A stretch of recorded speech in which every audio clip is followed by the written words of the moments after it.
Story. The Brothers' Endless Loans.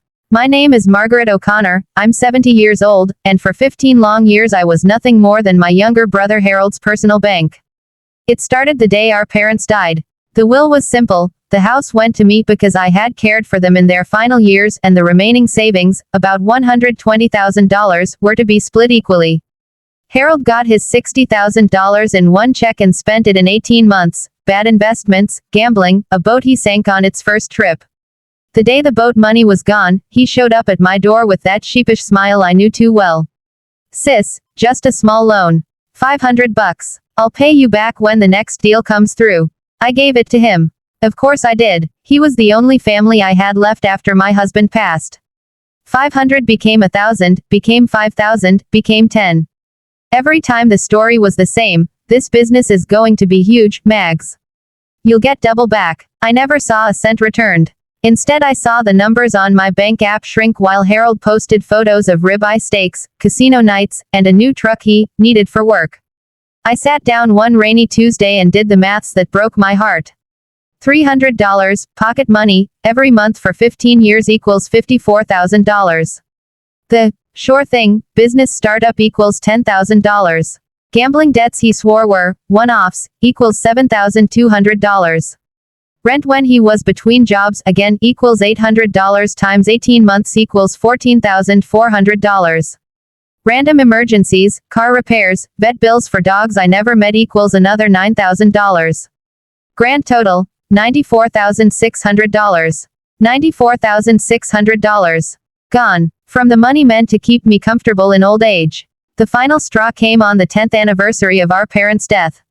I spent 2 days cooking their favorite Irish stew, soda bread, and apple tart. I laid the table with Mam's good china and waited. Harold texted at 7 p.m, "Can't make it tonight, sis. At the pub with the lads." Rain check. An hour later he posted a selfie on Facebook, arm around a blonde, caption, "Living my best life."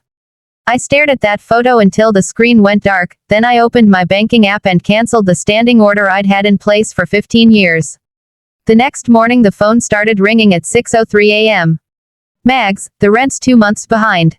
The landlord's changing the locks tomorrow. You forgot the transfer." I let it ring out. 10 missed calls, 20 texts, all panic and guilt trips. Then the knock on the door. Harold, red-eyed, unshaven, holding an eviction notice like a white flag. "Sis, please. I'm your brother." "Harold," I said, my voice calm for the first time in years, "I only lend money to people who remember their parents' anniversary." He went white. Started the old song, "You're all I've got, blood is thicker, Ma'am would want you to help." I closed the door. 3 days later I came home from the grocery store to find my front door unlocked. Harold was inside, going through my desk drawers, my bank statements spread across the table like evidence. He looked up, startled. "I was worried about you, Mags. You've been acting strange. Not answering calls, canceling transfers, we think you might need help managing things." He gestured behind him. A man in a cheap suit stood up. "Mrs. O'Connor, I'm Mr. Doyle, family law specialist. Your brother is concerned about your mental capacity. Sudden large financial changes can be a sign of cognitive decline." I laughed. Actually laughed out loud for the first time in months. They wanted guardianship. Over me. Over my money. My dead parents' money that Harold had already burned through once. That afternoon I was at the office of Patricia Murphy, the toughest elder law attorney in the county. 2 days later the locks were changed, a security system installed, and every account moved to a new bank Harold had never heard of. They fought dirty. Filed for emergency guardianship. Produced witnesses: Harold's drinking buddy who claimed I'd been confused and aggressive, a doctor who'd seen me once for a flu jab and suddenly remembered, concerning memory lapses. They even forged a pharmacy record saying I was hoarding sleeping pills. But Patricia was ready. We had 15 years of bank transfers, text messages, Facebook posts boasting about money he didn't need to work for, and the memorial dinner photos showing exactly who remembered our parents and who didn't. The courtroom was packed. Harold cried on the stand, real tears this time, because he knew the game was up. When the judge asked him how many of the $94,600 he had ever repaid, the silence was deafening.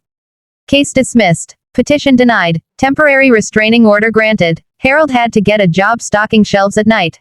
Last I heard he was living in a studio the size of my garden shed and paying his own rent for the first time since 2009.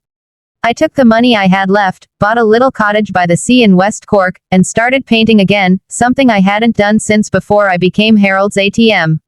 Ever.